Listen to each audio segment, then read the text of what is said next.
during that time, we've done exactly the opposite, globally, collectively, consistently, almost universally without exception. So we are in a, I think, quite challenging place, and I think the change that we need actually is a change in mindset from no to yes. And that's where design comes in. So when you look at it this way, when you look at the challenge that we face, to move from a world with oil to something else, rather than a world without oil, it is, I think, one of the greatest opportunities in human history. So if you think of it that way, I think it becomes quite exciting. So just as a kind of overview, this is what we've actually done. So this is from 1945 to 2005, over this 50-year period. We've actually gone from 50 exajoules in global consumption of energy to 500. So we've seen a 10-fold increase. And as you can see, those numbers only go in one direction, with a few bumps along the way. But even, if you imagine that 62, when Silent Spring is published, is a little bit, about a fifth along the chart. Since then, we've only added, and this is how that is being applied around the world. This shows all the different regions of the world. Again, you can see that it's only increasing. So the idea that somehow we can turn these diagrams around in any kind of time frame that is meaningful to us is, I think, really problematic. Now, one of the challenges that when you get to that kind, what is an exajoule? When you get to that kind of scale, it's really difficult to get your head around what that really means. This is a diagram that shows 1 cubic mile of oil, which is roughly what we consume per year.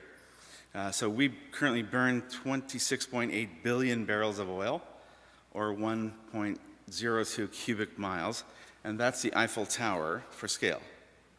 So that's the kind of volume of oil that we're consuming every year. Cumulatively, we've burned around 1,000 billion barrels, or 38 of those cubic miles.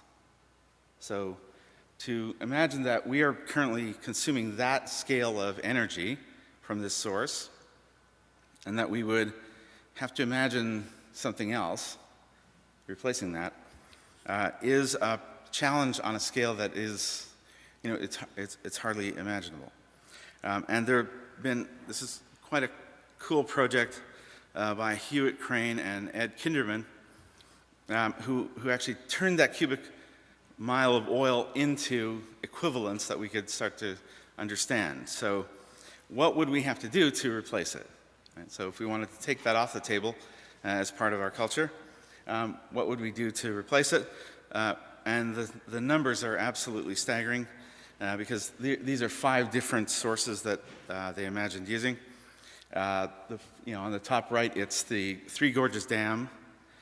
We would have to produce 4 Three Gorges dams every year for 50 years to have the capacity to replace that cubic mile of oil. So the numbers are just absolutely staggering.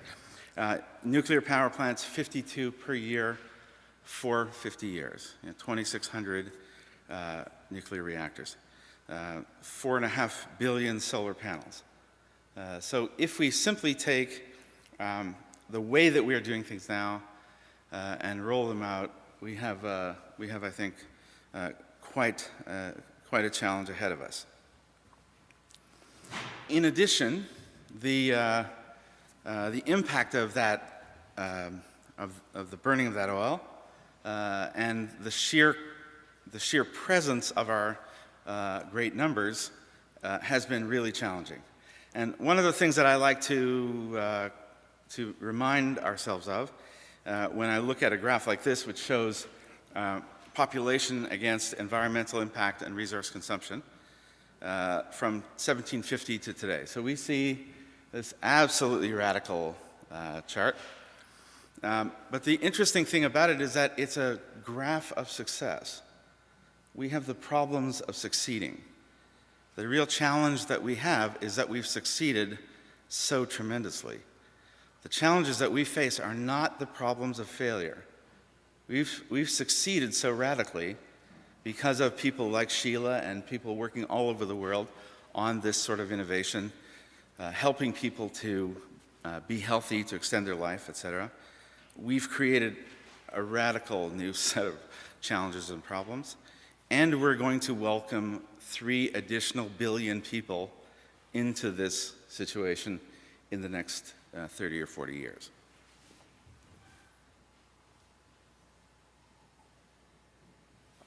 Now, so it's I think a really exciting possibility for designers. Now, several years ago, a man of unknown identity walked into a business in Georgia and commissioned this installation. No one knows exactly who that man was or what the origin of this project was, but it's known as the Georgia Guidestones, and it is 10 pieces of advice, 10 guiding principles for the future. And on these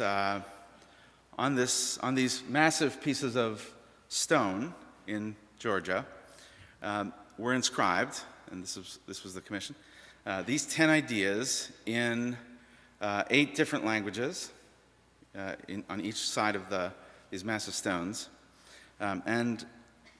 These are the 10 pieces of advice.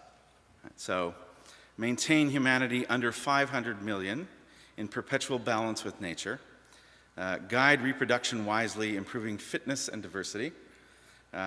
My favorite is avoid petty laws and useless officials.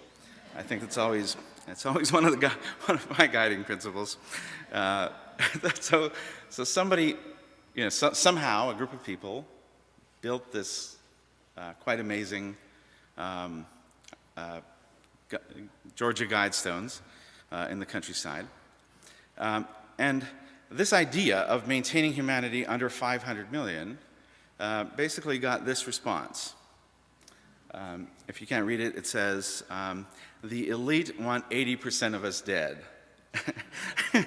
And Obama is a Muslim, with is spelled incorrectly. That's the response.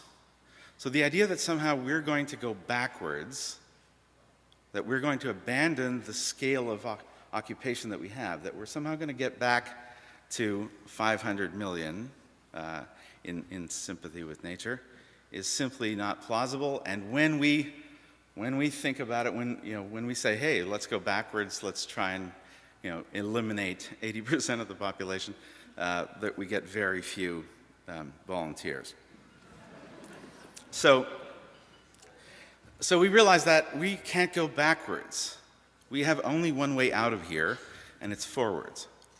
So I began to think about the situation that we have in relation to oil, and I said, what if we took the guilt that we have about it off the table?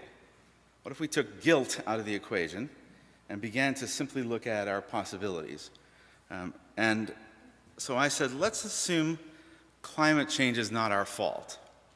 And I'm not going to go into the science of it.